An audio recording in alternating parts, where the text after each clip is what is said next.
Shabbat Shalom to everybody.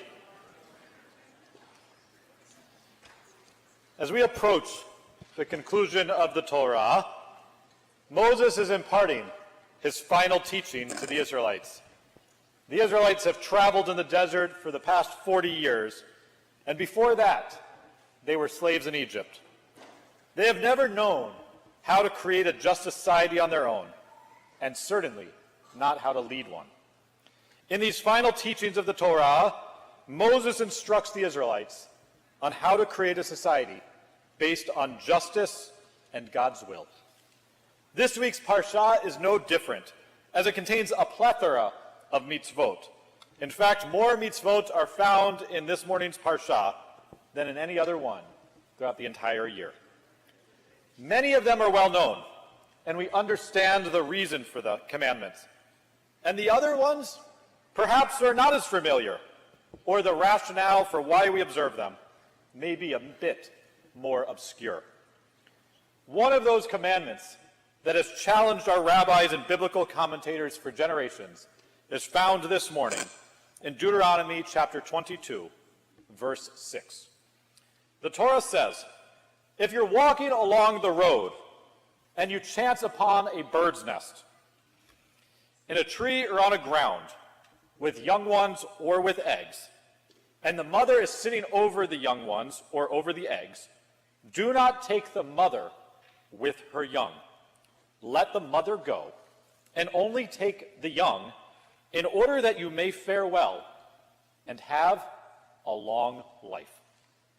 Why is this mitzvah so important that if you do it, you are blessed with a long life? How easy is it to scare off a mother bird from her nest? Making a loud noise or simply walking too close to the nest will induce that mother bird to fly away. In fact, the Talmud labels this mitzvah as the lightest, most insubstantial of all the commandments that are found in the Torah. It receives this designation in the Talmud likely because it takes so little effort to perform. Yet, the question remains, why then do you still receive the reward of a long life? Rabbi Yitz Greenberg writes that the commentators in every generation have wondered this question: why so extravagant a reward, a good, long life, for such a trivial act? Indeed, one Talmudic commentator points out that the same reward is specified in the Torah for honoring their parents, part of those 10 commandments. Yet fulfilling the commandment of honoring your parents takes a lifetime, often involves money, emotion, and effort without limit. He concludes that the equality for both, the reward for both of these commandments is the very point. The lightest of commandments is rewarded just as much as the weightiest, to teach us the treasure to observe all commandments equally, for the reward of any mitzvah is immeasurable. Through this commandment, the Torah teaches us that every act carries immense significance. Therefore, no act that we do in life is trivial. During the course of the readings of this morning's commandments, the Parsha would have been easy to read over this simple one about letting the bird fly away and not even notice it. Yet, by highlighting the very reward of a long life, we are forced to pause and take notice of this commandment. Every single one of us has numerous opportunities on how we choose to live our life each and every day.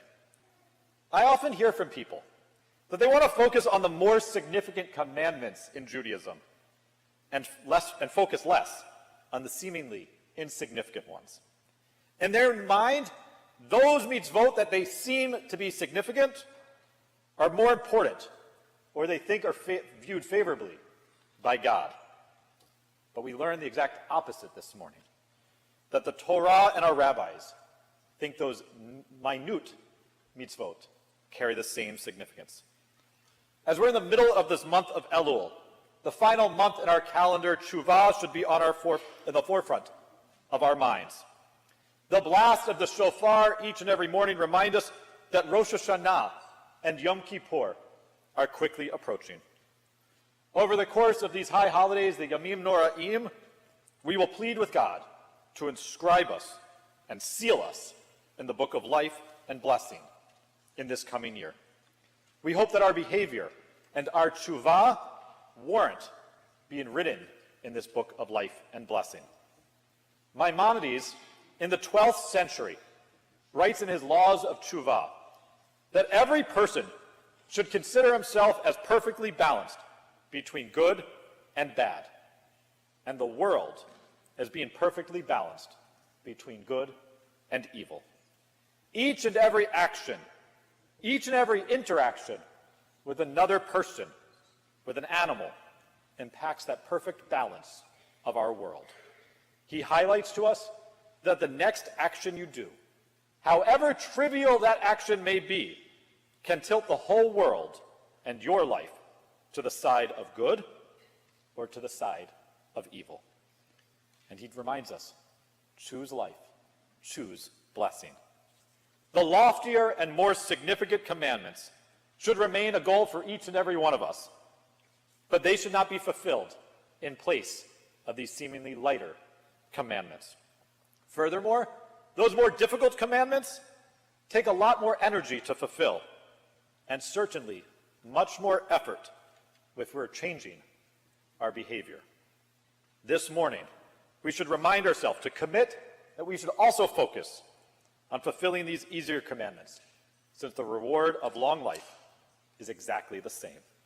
And because we can fulfill so many of these commandments more easily, regularly, and with less effort.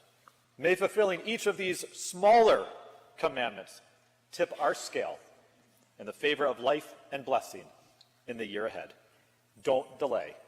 We have work to do, changing ourselves, changing our world, one action at a time. Shabbat Shalom.